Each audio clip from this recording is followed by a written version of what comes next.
Hello everyone, কেমন আছো সবাই? আশা করি সবাই ভালো আছো। আজকে আমি কলকাতার দিকে একটু রওনা দিয়েছি। আজকে যাবো একটু রত্নগিরিতে। তো সেখানে গিয়ে আমার কুর্সিটা চেক করতে হবে। তো সেই কারণে আমি আজকে বেরিয়ে পড়েছি। এখন আমি হাওড়া গ্রিন লাইনের দিকে আছি। তো সেখান থেকে এখন যাচ্ছি, এই মেট্রো ধরে এখন উপরে যাচ্ছি।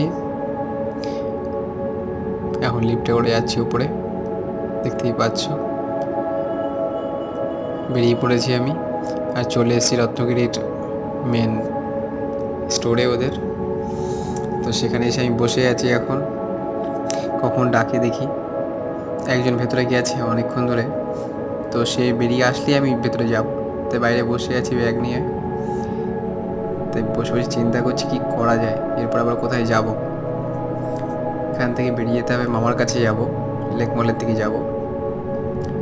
তো সেখান থেকে ফিরে আসতে আসতে প্রায় বিকেল হয়ে যাবে।